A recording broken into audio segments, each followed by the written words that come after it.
Kalau momen saya paling best, Hmm. saya rasa momen saya dapat bawa mak saya lah.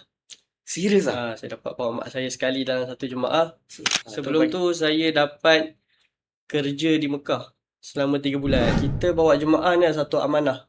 Bukan sekadar untuk dapatkan gaji. Tapi bagaimana kita nak bantu jemaah sempurnakan ibadah dia. kiranya Ustaz bermula dengan khidmat Ya, di Mekah di Mekah. sebagai runner dobi. Maksudnya Betul. ambil pick up baju, Ikat baju. basuh, hantar balik. Ya. Seperti mana kita tahu kan, orang nak pergi umrah ni bukan senang. Betul. Kan ada orang bertahun-tahun dia kumpul duit. Betul. Ada setuju. yang daripada muda sampai dia usia 50-an baru dapat pergi Baru umrah. dapat pergi. Dia pergi tu dengan harapan yang sangat-sangat tinggi. Bismillahirrahmanirrahim. Subhanallah, alhamdulillah, wala ilaha illallah, Allahu akbar, wala hawla wala quwwata illa billahil aliyil azim. Allahumma salli ala Muhammad wa ala ali Muhammad. Raditu billahi rabba wa bil islami dina wa bi Muhammadin nabiyya wa rasulah. InsyaAllah tuan-puan, selamat datang ke podcast Inspirasi Umrah Haji bersama dengan saya Coach Fahmi. Dan insyaAllah podcast ni boleh katakan episod yang pertama untuk tahun ni. Jadi insyaAllah hari ni kita bawakan insan yang luar biasa kepada tuan-puan semua. Beliau merupakan alumni SPHU, Sijil Profesional Haji Umrah, batch yang ke-11 kan? Betul. Batch yang ke-11. Jadi kita nak kupas, kita nak rungkai kisah beliau daripada awal lah permulaan beliau. Memang orang kata apa, mungkin minat dalam biasa haji umrah dan kemudiannya berjaya bawa jemaah ke Tanah Suci sebagai mutawif. Okay, jadi bersama dengan saya Ustaz Faiz. Apa khabar Ustaz? Alhamdulillah, sihat. Alhamdulillah. Terima kasih Ustaz sudi hadir untuk session podcast yang pertama untuk tahun ni insyaAllah. Alhamdulillah. Jadi sebelum kita pergi lebih dalam Ustaz, kita nak cerita background Ustaz, pengalaman Ustaz, manis pahit bawa jemaahnya tu. Sebelum tu kita nak terus ceritakan pengalaman Ustaz seberengkas, sepintas lalu. Berapa kali Ustaz dah pernah bawa jemaah?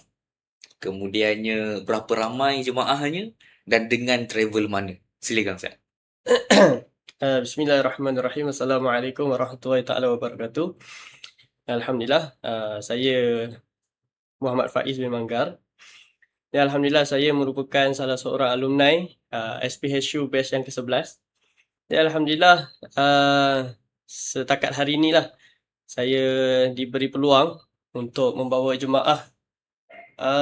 Alhamdulillah dah 7 kali lah. Alhamdulillah. Subhanallah, 7 kali. Alhamdulillah terrezeki lah. 7 kali jemaah daripada 20 orang sehingga paling ramai satu jemaah tu 80 orang lah. 80 orang. Tapi 80 orang tu ada 2 orang mutawif lah. Okey, baik.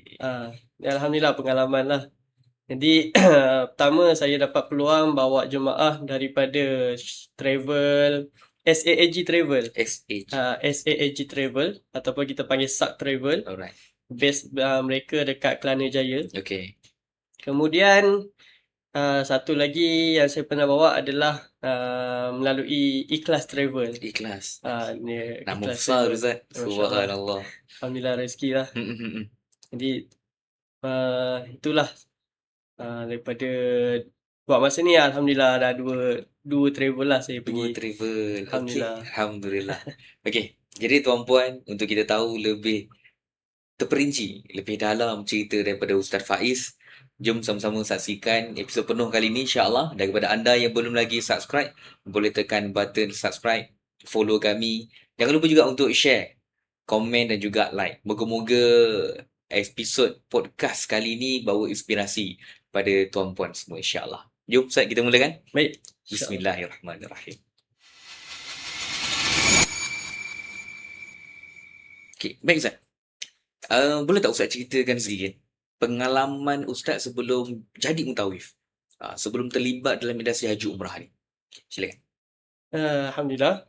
Sebelum saya masuk dalam bidang haji umrah, saya merupakan background saya belajar tahfiz. Daripada umur 13 tahun saya belajar tahfiz sehinggalah saya berumur 21 tahun saya belajar tahfiz, kemudian saya ambil pengajian alim. Hmm. Kemudian selepas dalam tahun 2021 saya mulakan saya punya khidmat saya sebagai tenaga pengajar di sebuah madrasah di Melaka. Okey. Itu pun merupakan salah seorang guru saya jugalah. Hmm. Madrasah guru saya kat sana dekat Melaka. Hmm. Jadi sebelum saya mulakan bidang, saya merupakan salah seorang tenaga pengajar lah dalam Pengajar. pengajian tahfiz Okey, di Ah, Melaka. di Melaka, betul. So, apa yang buatkan Ustaz minat dengan industri haji umrah? Apa yang buatkan drive Ustaz nak jadi mutawif? Silakan. Jadi saya punya perintis dalam nak masuk dalam bidang haji umrah ni memang bermula daripada ibu saya lah. Ibu saya, satu hari tu ibu saya hantar satu iklan SPSU. Okey. So mak cakap cubalah try. Saya pun cakap boleh juga sebab saya pun ada tengok bukan kawan, saya punya ustaz-ustaz yang jadi mutawif. Saya pun rasa macam seronok lah, macam nak pergi umrah, tapi biasalah kita belum ada modal lagi kan. Faham. Tapi bila mak saya hantar iklan tu, itulah perintis dia adalah daripada mak saya lah. Saya pun istikharah, saya pun tanya-tanya juga, tanya kawan-kawan, tanya ustaz juga. Itulah dia punya Detik awal detik tu. awal tu lah. Okey. So, daripada mak ni Ya, Ustaz join SPSU, apa expectation Ustaz? Sebab tadi mungkin ceritanya nak pergi umrah ni, kita semua umat Islam betul. nak pergi umrah, tak kisahlah Malaysia ke, Brunei ke, Singapura ke, semua ada impian nak ke sana. Tapi apa yang buatkan betul Ustaz, orang kata apa, decide aku nak join SPSU ni, dan apa perasaan waktu tu lah? Jadi pertama sekali yang membuatkan saya yakin dengan SPSU ni ataupun nak mula masuk daripada melalui jalan SPSU ni, bila mak saya hantar tu dia ada taklimat time tu dekat Seremban. Saya ingat lagi. Kemudian saya pun ajak mak saya dengan abang sulung saya bertiga pergi. Ikut dia punya taklimat, dengar dia punya taklimat. Daripada situ saya nampak sebenarnya benda tu bukanlah satu benda yang mustahil lah. Tapi apa-apa pun memang kita perlukan ilmu lah untuk daripada taklimat tu sendiri. Saya rasa saya boleh buat lah. Saya rasa macam saya nak try benda ni. Kemudian saya pun bismillah lah. Terus daftar terus. So saya terus mulakan saya punya pengajian lah. 3 bulan online. Masya Allah. So macam mana Ustaz pengalaman belajar online? Bila kita dah sentuh sikit pengajian ni 3 bulan online, tapi lah modulnya memang banyak. Betul. Speaker pun luar biasa. Tenaga pengajar macam mana? Apa komen Ustaz? Alhamdulillah. Sebenarnya boleh dikatakan pengalaman baru lah. Sebab selama saya belajar, jarang. Saya rasa time COVID je lah saya pernah belajar online kan. Itu pun sekejap je. Lepas tu dah mula fizikal balik. Betul. Lebih-lebih lagi saya bidang tahfiz, madrasah. Memang jarang sangat lah, tak biasa dengan online ni. Tapi pengalaman yang best bagi saya adalah kita boleh review balik. Okey, betul. Sebab bila video ni, kalau tak faham, kita boleh ulang. Kita boleh tengok balik. Kadang-kadang bila dah ke depan tu kita dah terlupa sikit kan. So mudahlah untuk saya. Kita boleh review bila-bila masa. Itu salah satu pengalaman. Kemudian saya difahamkan tenaga pengajar rupanya bukanlah orang yang biasa-biasa lah dalam SPSU. Salah satu dia adalah Ustaz Kamal. Memang kita familiar lah dalam bidang haji umrah. Dan ramai lagi yang saya rasa macam Masya Allah lah, banyak ilmu yang saya dapat lah daripada pengajian 3 bulan tu. Okey, jadi saya nak tanya juga kepada Ustaz, apakah mungkin modul ataupun speaker yang memberi kesan kepada Ustaz, okey, memang inilah keperluan seorang mutawif. Kalau Ustaz boleh ingat, Ustaz boleh recap balik. Sebenarnya tadi pun saya ada borak dengan mak saya kan. Ada satu momen lah yang saya rasa yang orang panggil yang menyentik hati saya lah. Orang kata saya tersentak lah. Pada awalnya saya ingat saya punya faham saya lah. Mutawif ni suatu pekerjaan lah. Semata-mata pekerjaan lah. Lepas tu dengan background saya kan. Saya rasa boleh lah ni. Cubalah. Tapi masa pengajian selama 3 bulan tu, tapi saya tak ingat lah ustaz mana yang cakap. Tapi saya ingat memang semasa pengajian tu, ustaz tu beritahu, kita bawa jemaah ni satu amanah. Bukan sekadar untuk dapatkan gaji. Tapi bagaimana kita nak bantu jemaah sempurnakan ibadah dia. Seperti mana kita tahu kan, orang nak pergi umrah ni bukan senang. Betul. Kan ada orang bertahun-tahun dia kumpul duit. Betul. Kan ada yang daripada muda sampai dia usia 50-an baru dapat pergi umrah. Baru dapat pergi. Dia pergi tu dengan harapan yang sangat-sangat tinggi. Jadi bila dalam kursus tu sendiri, kita kena, mutawif sendiri kena baiki diri dia. Seorang mutawif tu sendiri, dia kena betulkan diri dia dulu.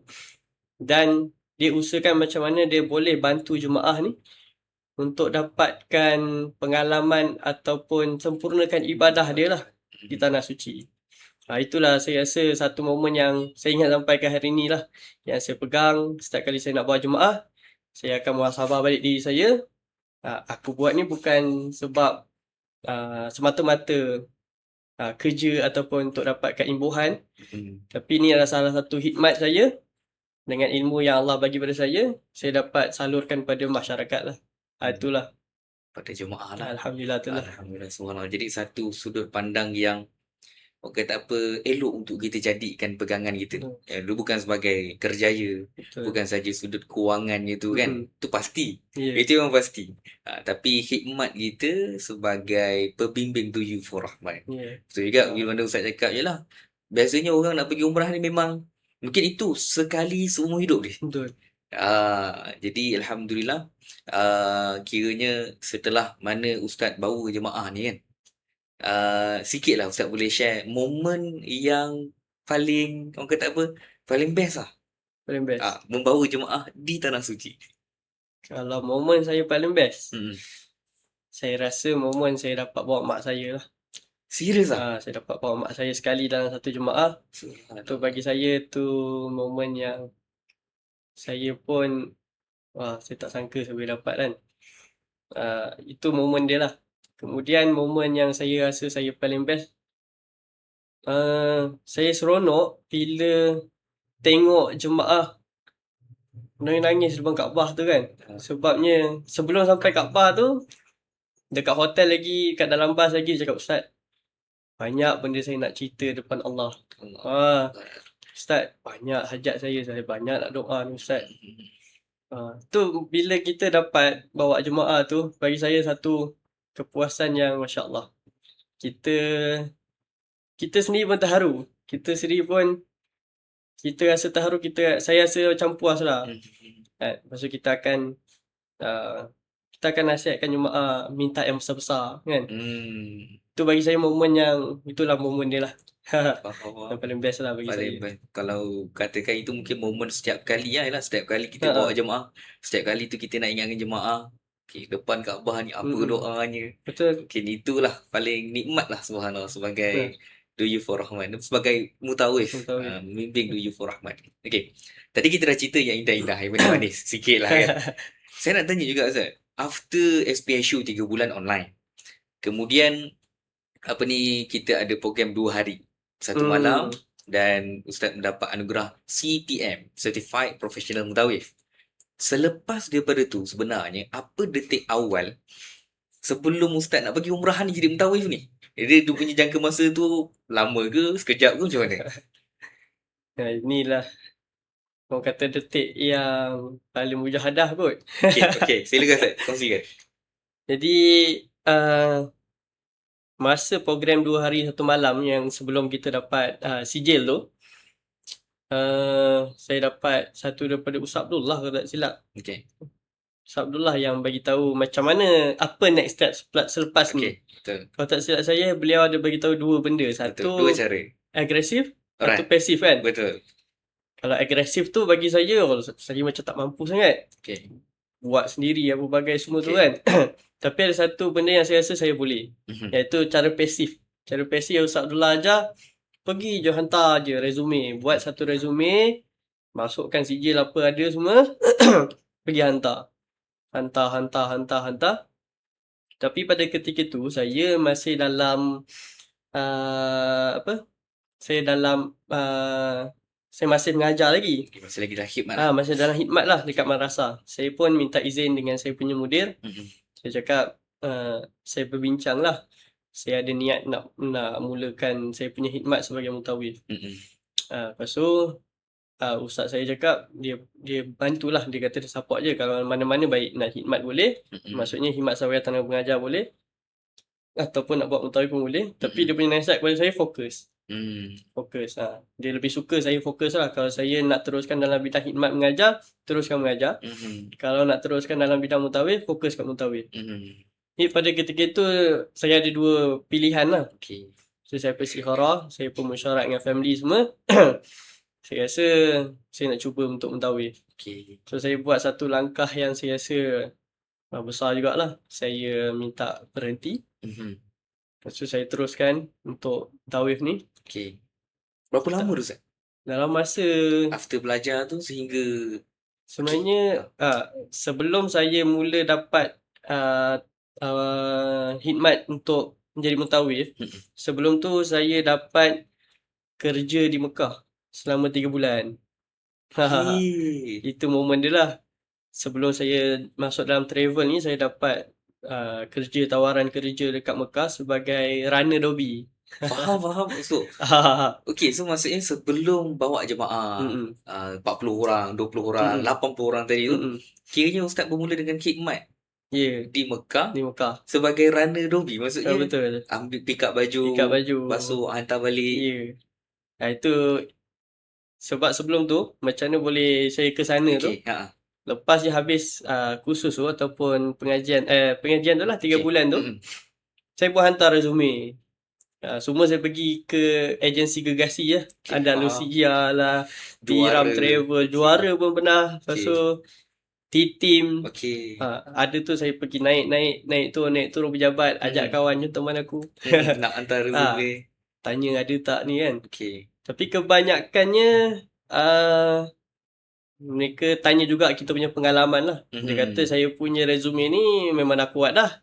Tapi pengalaman. Dia kata saya ada kekurangan sikit lah dari segi pengalaman. Lepas tu ada yang offer untuk pergi umrah dulu dengan mereka. Lepas tu saya pun time tu memang kita pun tak ada modal nak pergi umrah. Faham. Saya pun macam mana ni kan. Tapi masih lagi cari jalan. Masih lagi cari. Saya tak putus asa ke Cuba tanya jugalah mak saya macam mana ni kan. Mak saya adik-adik cakap pergi tanya-tanya kan. Tanya kawan-kawan semua. Direzekikan saya berjumpa dengan dapat satu kontak daripada kawan saya jugalah. Kawan saya ni dia dapat kontak, dia ada satu kontak number. Dia kata cuba try kontak dengan Hajah ni. Saya ingatkan Hajah tu seorang mutawif, mutawifah kan, ataupun owner travel. So memang itulah saya punya dapat nombor kontak, saya call, saya tanya, saya ada berminat untuk jadi mutawif, ni resume saya buat macam tu lah. Kemudian rupanya Hajah tu dia ada homestay dekat Mekah. Orang Malaysia? Orang Malaysia kita, orang Melayu. Lepas tu bila kita hantar resume semua, dia offer, kalau macam tu awak berminat tak nak berkhidmat dekat Mekah selama 3 bulan. Saya rasa betul ke ni ya? Takut juga kan time tu, takut scammer ke apa ke kan. Betul. Lepas tu syuarat, lepas tu tanya dengan kawan-kawan yang dah pernah pergi. Ada sepupu saya pun yang pernah pergi ke sana, ada kenalan dekat sana. Tanya-tanya, dia kata insyaAllah bismillah ni kan. Okey kot. Alhamdulillah tahun 2024 tu tahun 2023 je. Sekarang saya rasa tahun 2023 akhir tahun tu saya dapat ke umrah. So jarak dia antara lepas pengajian tu dengan pergi ke umrah tu saya rasa memang tak lama. Dalam 2-3 bulan je. Betul? Dalam masa 2-3 bulan. Tu umrah yang pertama lah Ustaz? Sebenarnya itu umrah kedua. Umrah pertama masa time kecil. Dululah. Umur 13 tahun. Itu kira umrah pertama Mhm. Sendirilah. Sendiri. Ha. Okey. So kemudiannya itulah umrah kedua dan Mm-mm. juga menetap 3 bulan. Kalau Alhamdulillah. boleh Ustaz cerita sikit kan. Kita ni budak Melaka. Okey, budak Melaka. Macam mana pergaulan dekat sana? 3 bulan tu bukan sekejap. Betul. Ustaz seorang. Saya bersama sepupu saya. Okey, so macam mana kehidupan dekat sana? Biasa kalau mutawif ni 2 minggu Betul. paling-paling. Ha. Tapi ni khidmat Rana Dobi 3 bulan. Kalau Ustaz boleh kongsikan sikit. Terlampau banyak sebenarnya nak dikongsikan. Okey. Tapi yang saya rasa best lah untuk saya share. Okay, sebelum saya pergi tu, saya nak pergi seorang. Tapi family macam, tak berapa nak lepaskan lah. Okey. Okay lah, saya cakap okay lah. Macam tu saya ajak sepupu saya seorang lagi. Mm-mm. Dia pun free. Mm-mm. Bismillah, pergi berdua. Mm-mm. Jadi, saya pergi berdua dengan sepupu saya. Tapi dalam keadaan kami tak kenal siapa-siapa pun kat sana. Okey, pastinya. Yang offer kami tu pun, majikan saya tu, pun Dia tak ada lah kat kita sana. tak kenal. Oh, okey betul. Kita tak kenal kan. Kenal by WhatsApp je. Mm-mm. Lepas tu, okay lah. Bismillah. Saya pun niat, saya cakap sepupu saya, insyaAllah kita pergi tempat baik. InsyaAllah Allah bantu. Pergi lah. Pergi, Alhamdulillah. Disambut dengan baik lah. Dengan orang kita kat sana. Jadi pergaulan kat sana sangat-sangat, Masya Allah. Kita jumpa dengan ustaz-ustaz yang berpengalaman kan. Orang-orang baik. Kenal ramai mutawif kat sana. Mhm. Kan, seorang demi seorang kita kenal kan. Mhm. Kita pun kat sana kita banyak berhubung dengan orang kita juga. Jadi kalau dari segi pergaulan, saya rasa sana Alhamdulillah, Masya Allah, semua Allah bantu lah tu. Allah bantu, memudahkan Semua lah. mudahkan, semua kenal dengan baik-baik. Faham. Kemudian dapat nasihat yang, bagi saya syukur lah saya dapat nasihat yang baik lah. Antara nasihat yang saya ingat, dan tu saya baru hari kedua, saya sampai kat Mekah. Okey. Baru hari kedua. Hari kedua, saya jumpa dengan satu orang ustaz ni. Mhm. Borak kan dia, baru first time jumpa kan. Borak. Lepas tu ustaz tu punya nasihat, ujung sebelum kita berpisah, ustaz tu nasihat. Mekah ni bukan tempat cari duit, tapi tempat tu cari pahala. Dia suruh betulkan. Betulkan dulu. Betulkan niat. Sini insyaAllah.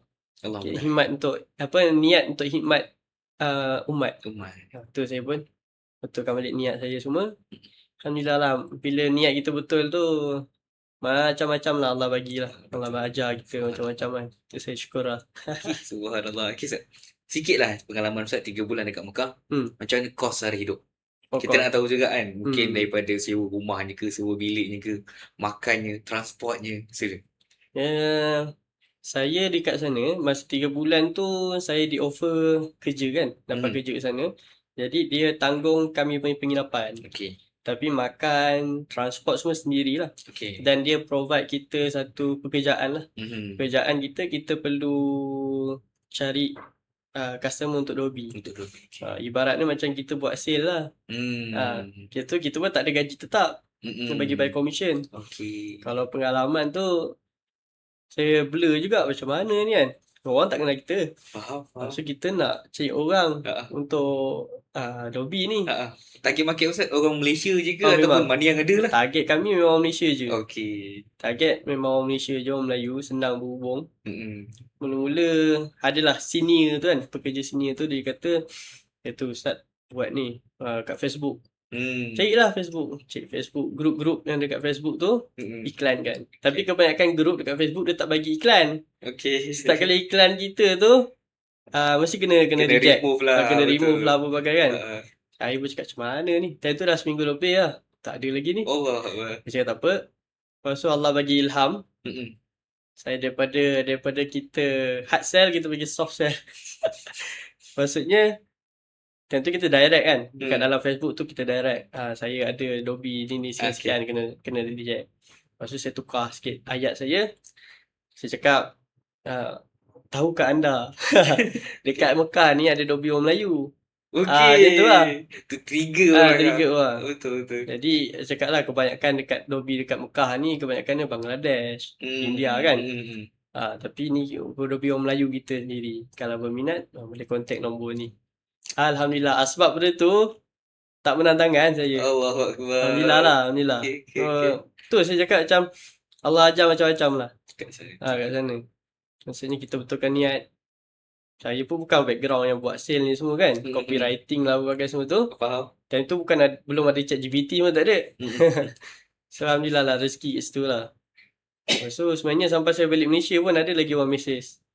Nak dopi Tak semua tahu, kan. faham. So saya bagilah kontak siapa Kontak yang ada kat sana sana. lah. Alhamdulillah. Okey. Baik, alhamdulillah subhanallah tuan-puan, cerita yang luar biasa. Boleh katakan cerita mudahnya budak Melaka. Berkhidmat 3 bulan dekat Mekah tuan-puan. Luar biasa. Tapi inilah orang kata hasrat mungkin daripada ibunya, doa daripada ibunya. Betul. Selesai 3 bulan pengajian, 2 ke 3 bulan after tu, 3 bulan menetap di Mekah. Walaupun sebagai runner dobi tuan-puan, siapa je tak nak duduk kat sana Betul. kan. Okey, jadi tuan-puan kita rehat dulu Ustaz. Kita Okay. sambung lepas ni insya-Allah. Baik, alhamdulillah. Tuan-puan, ibu ayah sekalian, terima kasih setia lagi menonton bersama dengan Ustaz Faiz untuk episod kali ini, inspirasi podcast inspirasi Umrah Haji. Jadi Ustaz, setelah kita cerita pengalaman Ustaz belajar 3 bulan online dalam SPSU, kemudian next level yang mana itu memang next level yang jarang-jarang orang dapat lah. 3 bulan menetap di bumi Allah, Mekah, subhanallah. Jadi nextnya saya nak tanya Ustaz, bila masanya trip pertama Ustaz bawa jemaah? Oh, selepas saya balik daripada umrah tu, 3 bulan tu selesai, saya pun pulang ke Malaysia lah. Okey. Balik Malaysia tu, saya sambung balik buat hantar resume tu kan. Okey.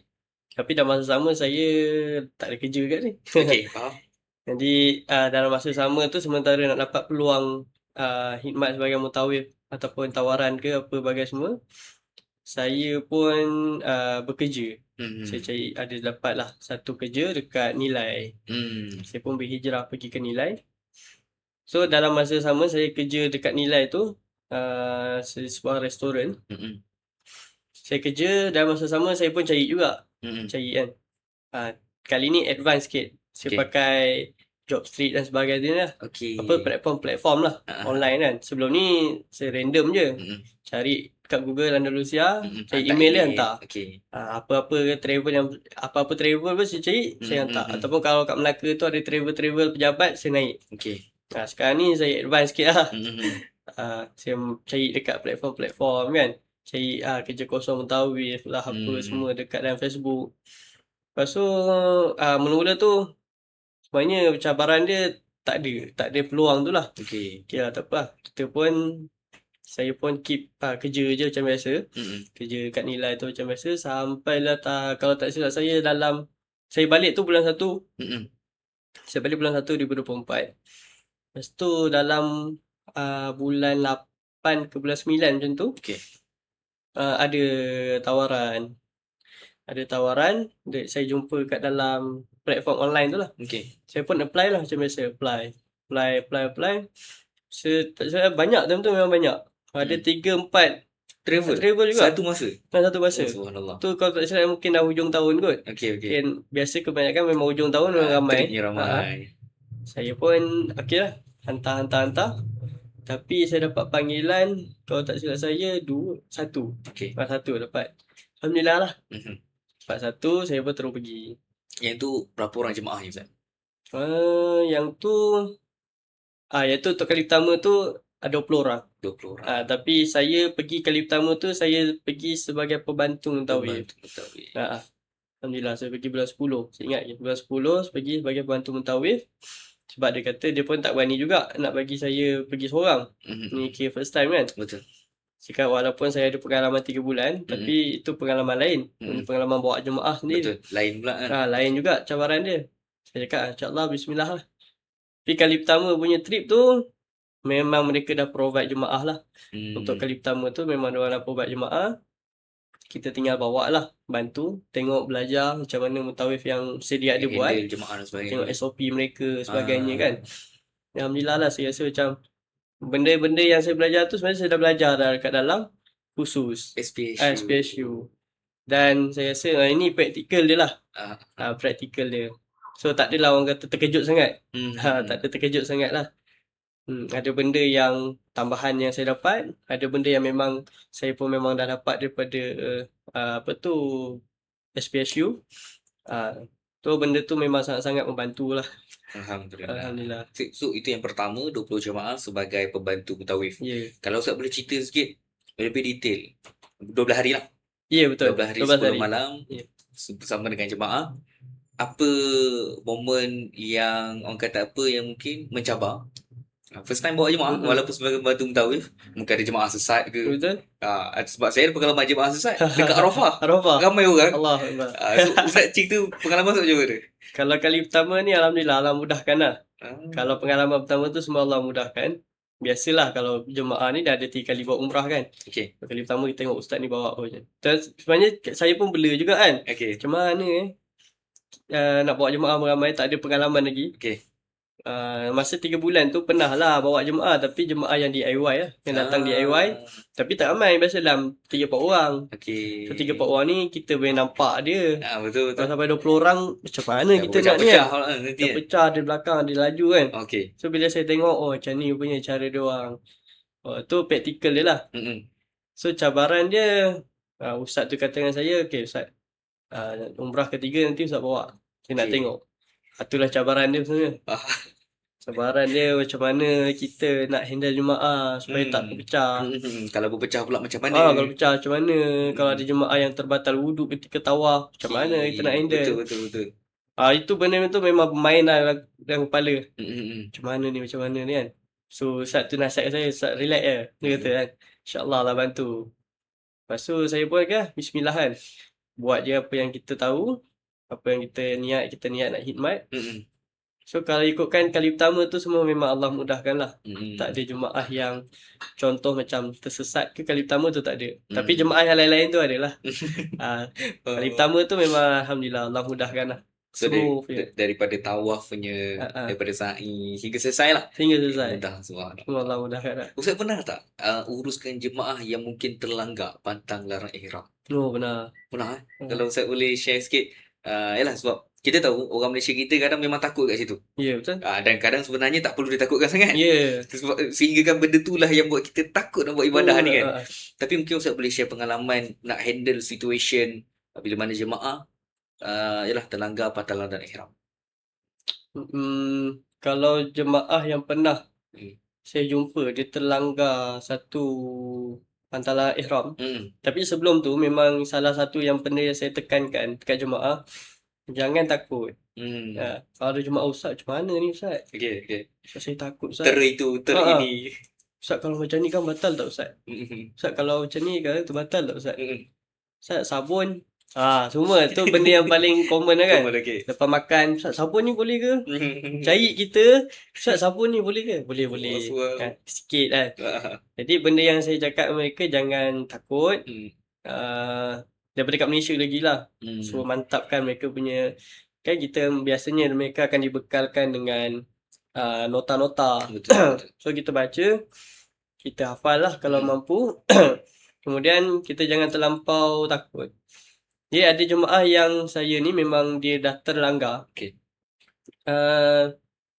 Dia dia terbatal wuduk ketika tawaf. Okey. Tapi dia takut terpisah dengan jemaah. Okey. Kalau tak dia terbatal tu, dia ni satu orang wanita. Dia ada masalah dari segi buasi. Okey. Dia kata dia tak boleh kalau terbatuk apa bagai semua tu lah. Dia kata dia memang dia dah terasa macam terbatal. Tapi dia takut nak check. Okey. Dia takut nak check. Tapi sebenarnya dalam hati dia kuat kata dia batal. Okey. Tapi dia takut nak check juga. Yang tahun umrah pertama. Okey. Ramai-ramai. Ini yang jemaah saya 80 orang tu lah. Subhanallah. Dia takut kan. Takut. Tapi dah selesai. Tapi dia memang tak beritahu. Dah selesai umrah semua. Time tu tengah makan sarapan. Saya pun kita menyantuni jemaah lah. Tanya macam mana umrah, okey kita cukup tak rehat apa semua kan. So bila kita tanya-tanya tu, cakap ustaz saya rasa nak jumpa ustaz kejap. Lepas tu dia pun ceritalah dia ada masalah dari segi kesihatan, buasi. Cakap dia rasa masa tawaf tadi macam ni. Tapi dia dah tahlul ni. Dia dah bergunting. Dia dah pakai. Tapi dia perempuan so kalau dari segi pakaian tu tak ada masalah sangat lah. So saya terangkan lah. Pertama sekali kalau saya punya style saya akan tenang dululah. Saya cakap dengan dia, okey kalau macam ni puan masih dalam ihram. Puan kena jaga ihram. Tak apa, yang tu semua kita ada solusi je lah. Dam dan sebagainya lah. Memang kena bayar. Dan saya cakap juga, dam ni bukanlah satu benda macam apa panggil lah, denda ke Denda, apa. Dia lebih kepada sedekah lah. Okey. Lebih kepada sedekah untuk sempurnakan ibadah kita yang ada kurang tadi tu kan. Jadi jangan takut dengan dam. Dam ni satu bentuk sedekah nak sempurnakan ibadah kita. So bila kita cakap macam tu, mereka pun jadi tenang lah, Betul. relax. Kalau tak takut. Betul. Tu Ustaz Zaifal malam tadi saya tak boleh rehat fikir je benda ni. So daripada pergi pengalaman tu, saya pun cakap dia, okay, tak apa, kita patah balik pergi masjid. Dia tentu dengan suami dia, so suami dia teman. Dia kata, Puan larat tak? Dia kata dia nak naik bagi lah. So kita bawa dia pergi bagi. So kita uruskan. So Alhamdulillah lah dari situ. Betul lah macam saya cakap tu, niat saya macam mana nak sempurnakan ibadah, bantu jemaah untuk sempurnakan ibadah mereka. Jadi memang kita pun kena korban sikit lah masa rehat kita kan. Betul, tu pasti. Jadi itu je lah cabaran sebagai mutawif ni. Kadang-kadang masa rehat dia kurang. Kadang-kadang tak ada langsung. Betul. Baru nak lena. Baru nak lena. Jemaah dah panggil.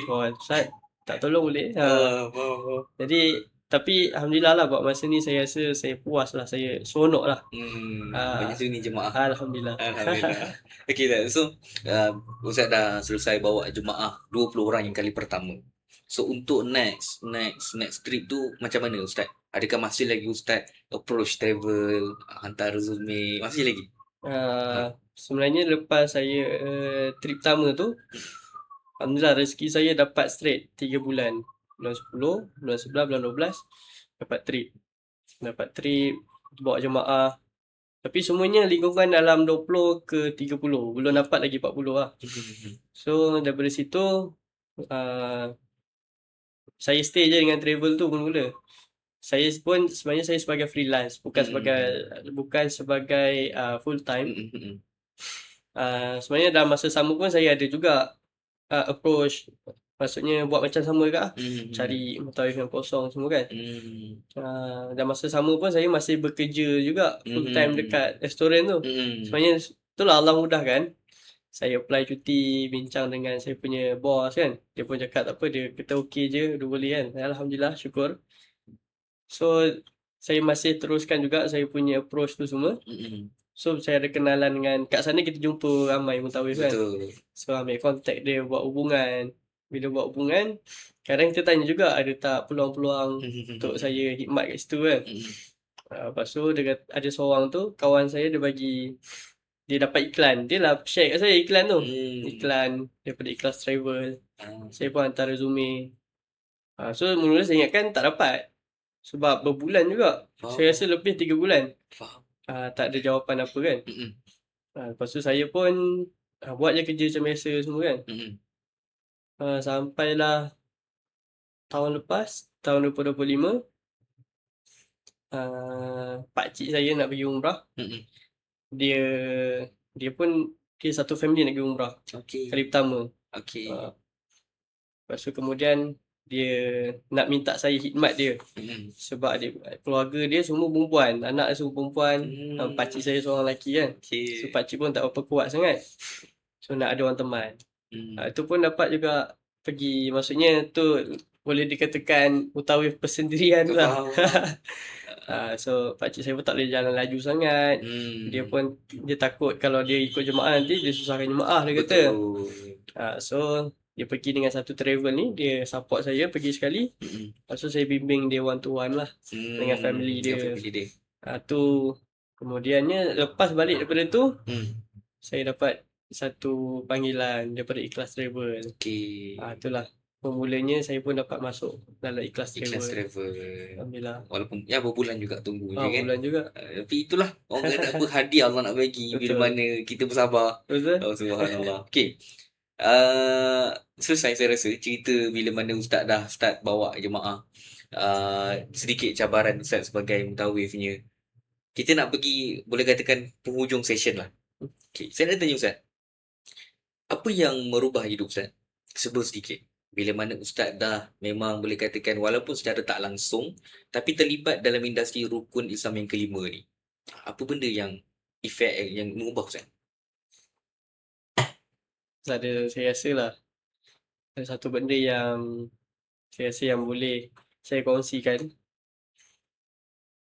Satu benda saya belajar sabar lah. Maksudnya daripada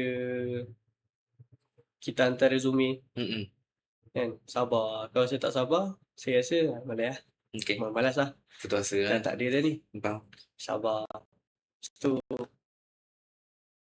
saya banyak kita sabar. Kemudian bila saya dah dapat masuk dalam jadi khidmat kan, salah seorang khidmat Duyufur Rahman pun Allah uji juga dengan sabar. Jemaah hilang. Jemaah orang yang sama hilang 2-3 kali. Faham.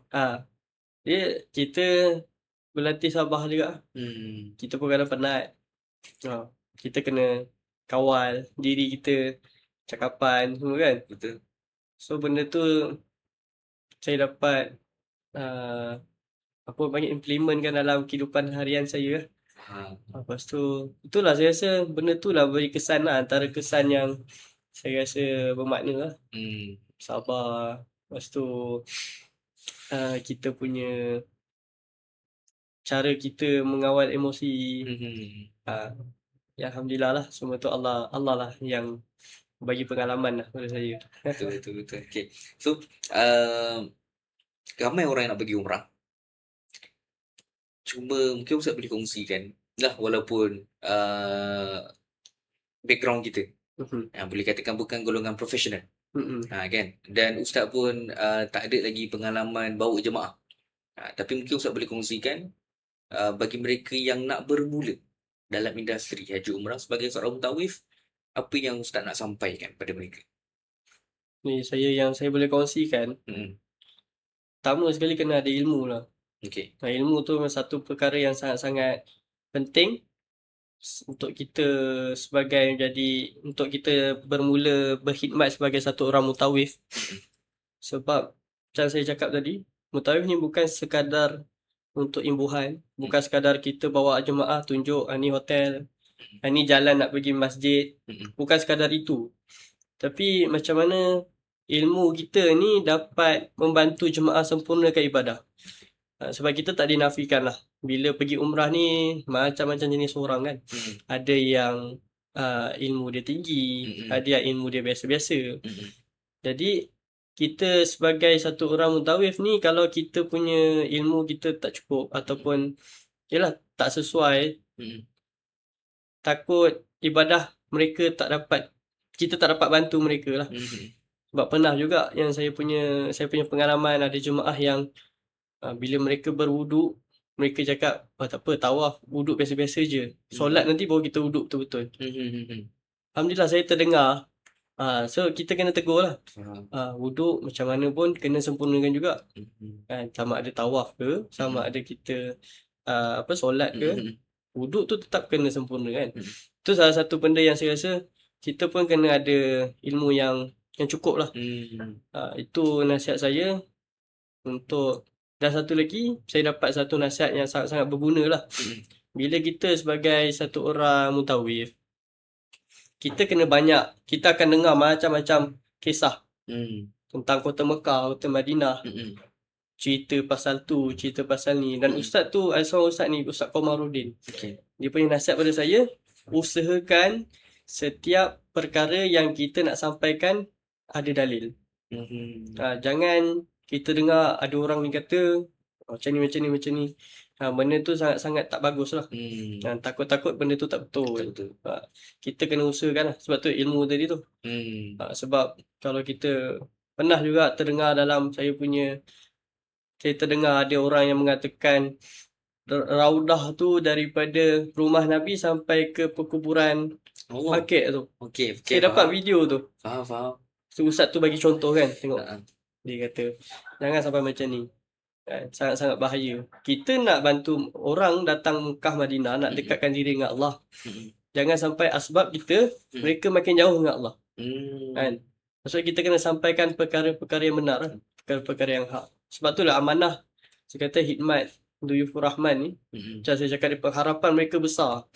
Kan? Pengalaman saya jemaah, memang setiap kali jemaah mesti ada jemaah yang saya kali bawa jemaah, mesti ada jemaah cakap, "Ustaz, saya banyak saya nak doa ni Ustaz." Maksudnya kat situ kita dah nampak pengharapan mereka kan. Sangat-sangat tinggi. Kumpul duit, kita tak tahu macam mana dia punya struggle dia. Betul. Kumpul duit macam mana kan. Betul. Jadi saya rasa kita kena bantu mereka lah. Kita kena nasihatkan mereka apa yang sepatutnya mereka buat, apa yang sepatutnya mereka doa. Jadi itulah kalau nasihat saya, utamakan ilmu lah. Ilmu dan berani lah. Oh, ya betul. So, sabar dah. Ilmu je dah, berani je dah. Kalau Ustaz boleh simpulkan secara ringkas perjalanan hidup Ustaz dalam mencuburi bidang mutawif ni kan. Apa yang selama ni menjadi pegangan Ustaz, pedoman Ustaz ataupun pendirian Ustaz yang menjadi kekuatan lah mencuburi industri haji dan umrah? Saya rasa saya ingatlah satu nasihat ustaz saya dalam kelas. Masa tu dalam pengajian hadis. Saya tak tahu lah sampai sekarang melekat. Okay. Benda tu adalah khairun nas ma yanfa'un nas. Maksudnya yang terbaik di kalangan manusia adalah mereka yang memberi manfaat pada manusia. Jadi saya usahakan, ya kita usahakanlah untuk jadi yang terbaik kan. Macam mana dengan apa yang saya ada. Saya boleh bagi manfaat pada orang. Walaupun kita bukan nak cakap saya ni dah baik dan sebagainya. Tapi apa yang kita mampu, kita buat sehabis baik lah. Dan saya rasa ini salah satu platform saya lah. Di samping saya mengajar Al-Quran pun, memang kita bagi manfaat pada orang. Betul. Dan saya rasa dengan saya punya, contohlah kalau saya mengajar madrasah, Alhamdulillah memang budak yang dalam madrasah tu memang Allah dah bagi mereka taufik untuk belajar agama kan. Tapi bila saya masuk dalam bidang haji umrah, macam-macam jenis orang ada. Yang berilmu, yang biasa-biasa, yang memang kehidupan dia penuh dengan agama. Ada yang kehidupan dia tak familiar dengan agama pun ada. Jadi dekat situ saya rasa ini salah satu platform dakwah saya. Betul. Jadi saya punya ataupun pedoman ataupun saya pegangan saya tu lah, hadis tadi tu, khairun nas ma yanfa'un nas. Jadi saya niat macam mana saya dapat bagi manfaat pada orang lah. Itulah yang kita cuba usaha habis baik. Betul. Faham di mana peluang, di mana lubuk untuk kita bagi manfaat, dekat situlah kita cuba kan. Betul. InsyaAllah. Okay, baik. Terima kasih Ustaz Faiz. Alhamdulillah. Kita rasa takat ini kita punya session podcast Inspirasi Umrah Haji. So semoga bermanfaat kepada tuan-puan yang menonton, dan kita doakan semoga Ustaz Faiz teruskan kerjaya karirnya subhanallah dalam industri haji umrah sebagai seorang mutawif. Jadi kalau tuan-puan yang inginkan dapat khidmat lebih lanjut, Ustaz base di mana? Kalau sekarang dinilai. Betul. Dinilai. Ataupun asalnya Asal Melaka. Boleh kontak dengan beliau Ustaz Faiz. Ini dah 3 bulan duduk Mekah, bukan calon-calon orang. So mungkin tak melalui travel agency, tapi nak buat secara DIY. Ustaz boleh bantu. InsyaAllah. Secara orang kata private. Mungkin nak custom package. Sebab haji umrah ni dia meluas tuan-puan. Dia meluas. Dia tak semestinya kita ikut apa yang disediakan oleh travel agency. Kerana bila mana ya ilmu itu kan, kita bukan sahaja ilmu bab fiqh hanya, bukan ilmu sirah hanya, tapi ilmu pengurusan tiket, ilmu visa dekat airport, macam mana nak handle jemaah, beli SIM card. Apa? Nak beli SIM card semua. Beli SIM card, betul. Sangat penting, nampak macam remeh. Betul. Beli SIM card tu kalau tak ada internet, sebenarnya zaman sekarang ni nak kontak dengan mutawif, nak kontak dengan family.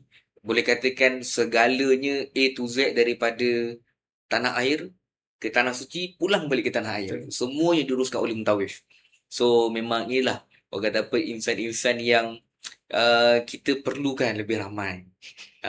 Mungkin tak secara formal, tak secara langsung, tapi mana ada ruang kebaikan, kat situ kita boleh bantu. InsyaAllah. Okay, terima kasih sekali lagi kepada Ustaz Faiz dan kepada tuan-puan. Terima kasih sudi menonton sehingga akhir session. Kita doakan kejayaan Ustaz Faiz dan juga keluarganya, dipermudahkan urusan, dimurahkan rezeki, dan teruskan manfaat buat umat di luar sana. InsyaAllah. Terima kasih tuan-puan. Sekian. Assalamualaikum warahmatullahi wabarakatuh. Alhamdulillah.